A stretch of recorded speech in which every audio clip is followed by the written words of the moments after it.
दोस्तों नमस्कार।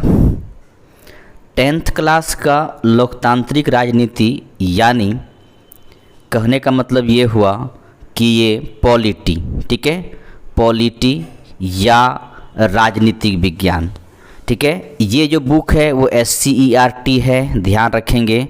और ख़ासकर बिहार सरकार द्वारा संचालित बुक है जो बिहार सरकार के सारे स्कूल में ये चलती है, ठीक है। आज हम लोग इसका ऑब्जेक्टिव देखेंगे और फिर समय मिलता है तो इसका शॉर्ट नोट बनाया जाएगा, ठीक है। तो चलिए ऑब्जेक्टिव पर चलते हैं। यहाँ पर देखिए पहला है आपका अध्याय लोकतंत्र में सत्ता की साझेदारी, ठीक है। इसका देखिए 1 2 3 4 5 ये आपके लॉन्ग क्वेश्चन है, ठीक है। हम छठा क्लास से चलते छठा क्वेश्चन से चलते हैं। सामाजिक विभाजन को संभालने के संदर्भ में इनमें से कौन सा बयान लोकतांत्रिक व्यवस्था पर लागू नहीं होता। पहला देखिए क्या कहता है, लोकतंत्र में राजनीतिक प्रतिद्वंद्विता के चलते सामाजिक विभाजनों की छाया राजनीति पर भी पड़ता है, ठीक है। लोकतंत्र में विभिन्न समुदायों के लिए शांतिपूर्ण ढंग से अपनी शिकायतें जाहिर करना संभव है। लोकतंत्र सामाजिक विभाजनों को हल करने का सबसे अच्छा तरीका है। लोकतंत्र सामाजिक विभाजनों के आधार पर समाज के विखंडन की ओर ले जाता है। तो ऐसी कोई बात नहीं कि सामाजिक विभाजन के आधार पर सामाजिक विखंडन की ओर ले जाता है। तो जो लागू नहीं होता है वो आपका सही आंसर घ है, ध्यान रखिएगा, ठीक है। अगला क्वेश्चन है कि क्वेश्चन नंबर देखिए 7 में कहता निम्नलिखित 3 बयानों पर विचार कीजिए, ठीक है। क्या कहता है, जहाँ सामाजिक अंतर एक दूसरे से टकराते हैं वहाँ सामाजिक विभाजन होता है, ठीक। यह संभव है एक व्यक्ति की कई पहचान हो। सिर्फ भारत जैसे बड़े देशों में ही सामाजिक विभाजन होते हैं, ऐसा बात नहीं है, ठीक है। बहुत सारे देशों में हैं, चाहे बड़े देश हो छोटे देश हो, सब में हो। तो इसमें कहता है इन बयानों में कौन सा बयान सही है। आपका 1 यानी क और ख 2 सही है, यानी बी आपका सही होगा, ठीक है। क्वेश्चन नंबर 8, निम्नलिखित कथनों में कौन लोकतंत्र में रंगभेद की विरोधी नहीं थे। King Martin Luther, Mahatma Gandhi, Olympic धावक टॉमी स्मिथ एवं जॉन कार्लेस जेड गुडी, ठीक है। तो लोकतंत्र में रंगभेद की विरोधी नहीं थे, जो नहीं थे उनका नाम है जेड गुडी, ठीक है। क्वेश्चन नंबर 9 कहता है मिलान कीजिए, ठीक है। कैसे मिलान करना है, तो मिलान इस प्रकार करना है, पाकिस्तान, हिंदुस्तान, इंग्लैंड, ठीक है। तो हिंदुस्तान को मिला दीजिए धर्मनिरपेक्ष के साथ में, ठीक है। पाकिस्तान को मिला दीजिए इस्लाम के साथ में, और इंग्लैंड को मिलाइए प्रोटेस्टेंट के साथ में, ठीक है। इस प्रकार इसको मिलान कर दीजिए। इसके बाद यहाँ पर देखिए क्वेश्चन लगता है यहाँ पर कुछ छूट गया क्वेश्चन है, ठीक है। तो हम लोग इसको छोड़ते हैं, आगे तरफ चलते हैं। कुछ तो गड़बड़ी है दोस्तों, यहाँ पर थोड़ा सा लगता है कि ये मिस्टेक है, कुछ तो प्रॉब्लम है इस जगह पर। तो हाँ, कुछ तो प्रॉब्लम है, ठीक है। खैर छोड़िए, हम लोग 18 नंबर क्वेश्चन देखते हैं। भारत में जहाँ औरतों के लिए आरक्षण की व्यवस्था है, कहाँ पर व्यवस्था औरतों के आरक्षण की बात करेंगे, तो ना ही लोकसभा में है, ना ही विधानसभा में है, ना ही मंत्रिमंडल में है। जहाँ पर है वो है पंचायती राज, ठीक है। यहाँ पर आरक्षण की व्यवस्था है, ठीक है। सांप्रदायिक राजनीति के अर्थ संबंधी निम्न कथनों पर गौर करें, ठीक है।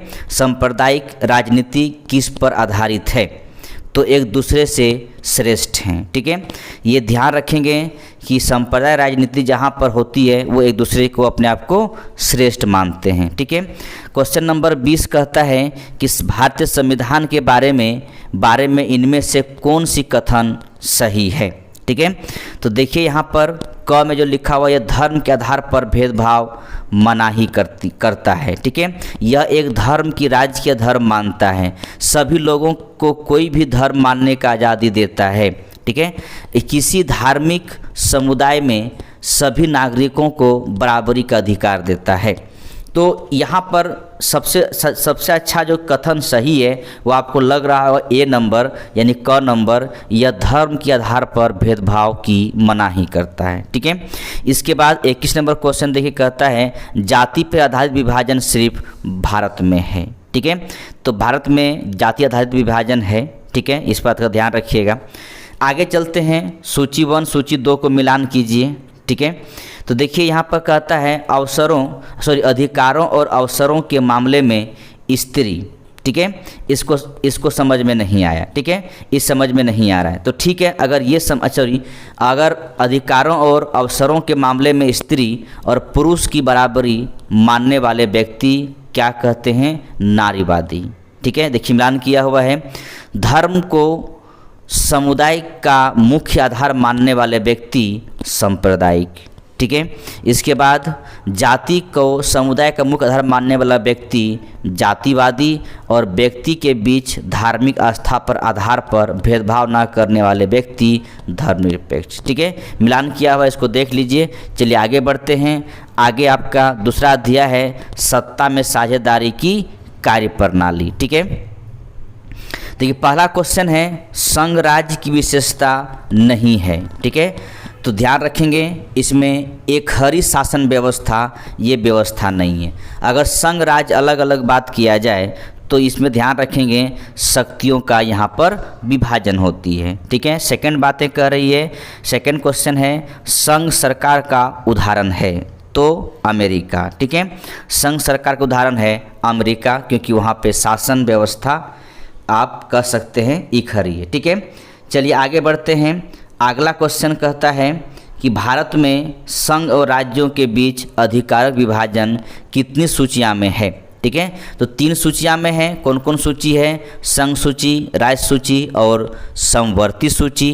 कहने का मतलब ये है कि अगर आप देखा जाए तो ध्यान रखेंगे अनुसूची 7 में ये आपको दिया होगा कि संघ सूची में कुछ विषय है, राज्य सूची में कुछ विषय है और समवर्ती सूची में कुछ विषय है। ठीक है, संघ सूची में जो भी विषय है उसका केंद्र सरकार कानून बनाती है, राज्य सूची में जो विषय है राज्य सरकार बनाएगी और समवर्ती सूची में जो विषय है वो दोनों सरकार बनाएगी। ठीक है, सत्ता की साझेदारी सही है क्योंकि विभिन्न समुदायों के बीच टकराव कम होती है। ठीक है, अगला क्वेश्चन है संघवाद लोकतंत्र के अनुकूल है, यानी इसको आप पढ़िए, ख नंबर को पढ़ेंगे। ठीक है, ख नंबर को पढ़ेंगे। इस तरह नहीं पढ़ना है। इसमें जो आपको मतलब कहने का मतलब यहाँ पर इस प्रकार है कि इसको ऊपर नीचे बिलाना है, इसको सीरियली देखना है। ठीक है, तो यहाँ पर देखिए ये बातें कहा जा रहा है कि संघ लोकतंत्र में अनुकूल है, वो यहाँ पर इस प्रकार देखिए, यहाँ पर ख में जो लिखा हुआ है संघवाद इस बात की व्यवस्था करता है कि उस शासन व्यवस्था अंतर्गत रहने वाले लोगों में आपसी सौहार्द एवं विश्वास रहेगा। उन्होंने इस बात का भय नहीं रहेगा कि एक ही भाषा, संस्कृति और धर्म दूसरे पर लाद दी जाएगी। ठीक है, तो ध्यान रखेंगे संघवाद लोकतंत्र के अनुकूल इस प्रकार है कि सब लोग साथ में रहेंगे, विश्वास करेंगे और किसी भी भाषा, संस्कृति, धर्म दूसरे पर लाद दी जाएगी, ऐसी कोई बात नहीं रहेगी। ठीक है, आगे कहता नीचे स्थानीय स्वशासन के पक्ष में कुछ तर्क दिए गए हैं, इन्हें आप वरीयता के क्रम में सजाइए। ठीक है, इसमें देखिए आपको यहाँ पर कह रहा है कि सरकार स्थानीय लोगों को शामिल कर अपनी योजनाएं कम खर्च में पूरी कर सकती है। स्थानीय लोग अपने इलाके की ज़रूरत, समस्याओं और प्राथमिकताओं को जानते हैं। आम जनता के लिए अपने प्रदेश के अथवा राष्ट्रीय विधायिका के जनप्रतिनिधियों से संपर्क कर पाना मुश्किल होता है। स्थानीय जनता द्वारा बनाई योजना सरकारी अधिकारियों द्वारा बताई योजना से ज़्यादा स्वीकृत होती है। इसको कहता है कि 1 2 3 को आप सजाइए, पहले कौन बाद में कौन। ठीक है, ये वाली बात है। तो पहले देखिए सबसे पहले 3 आएगा, ठीक है, फिर 2 आएगा, फिर 1 आएगा, फिर 4 आएगा। तो पहले 3 में देख क्या लिखा है, आम जनता के लिए अपने प्रदेशों के अथवा राष्ट्रीय विधायिका के जनप्रतिनिधियों से संपर्क कर पाना मुश्किल होता है। ठीक है। फिर 2 में देखिए क्या कहता है, स्थानीय लोग अपने इलाके की ज़रूरत, समस्या, प्राथमिकताओं को जानते हैं। फिर इसके बाद 1 कहता है सरकार स्थानीय लोगों में शामिल कर अपनी योजनाएं कम खर्च में पूरी कर सकती है। और चौथा कहता है स्थानीय जनता द्वारा बनाई योजना सरकारी अधिकारियों द्वारा बताई योजना में ज़्यादा स्वीकृति होती है। तो इस प्रकार इसको आपको वरीयता क्रम देना है 3, 2, 1, 4। ठीक है। आगे बढ़ते हैं। अगला देखिए आपका इकाई है 3, लोकतंत्र में प्रतिस्पर्धा एवं संघर्ष। ठीक है। पहला क्वेश्चन है वर्ष 1975 में भारतीय राजनीति में किस लिए जाना जाता है। तो 1975 को इसलिए जानते हैं कि उस समय इंदिरा गांधी ने देश के अंदर आपातकाल लागू हुआ था। ठीक है। एक ऐसी आपातकाल जिसके बारे में आज तक कांग्रेस की मतलब इसमें आलोचना होती है। ठीक है। आंतरिक आपातकाल लगा दिया गया था जो कि सही नहीं था, जहां तक ये बातें लगा दिया गया था। ठीक है। भारतीय लोकतंत्र में सत्ता के विरुद्ध जन आक्रोश किस दशक से प्रारंभ हुआ। ठीक है। तो सत्ता के विरुद्ध जो जन आक्रोश प्रारंभ हुआ वो है 1970 से। ठीक है। बिहार में संपूर्ण क्रांति का नेतृत्व निम्नलिखित में से किसने किया। तो जयप्रकाश नारायण ने किया। ठीक है। नेक्स्ट क्वेश्चन है भारत में हुए 1977 में आम चुनाव में किस पार्टी को बहुमत मिला था। तो जनता पार्टी को मिला था और पीएम बने थे मोरारजी देसाई। ठीक है। नेक्स्ट क्वेश्चन है चिपको आंदोलन निम्नलिखित में से किससे संबंधित नहीं है। ठीक है। नहीं है, जो नहीं है वो ध्यान रखेंगे कांग्रेस पार्टी के विरोध में। ठीक है। बाकी यहाँ पर कुछ पेड़ काटने की बात कर रहे हैं, अनुमति से है, आर्थिक शोषण से मुक्ति से है, शराबखोरी की विरुद्ध आवाज़ से है। दलित पैंथर्स के कार्यक्रम निम्नलिखित में से कौन संबंधित नहीं है। दलित सेना का गठन। ठीक है। ध्यान रखेंगे बाकी आपको तीनों संबंधित है। निम्नलिखित में से कौन भारतीय किसान यूनियन के प्रमुख नेता थे। तो कौन है, महेंद्र सिंह टिकैत।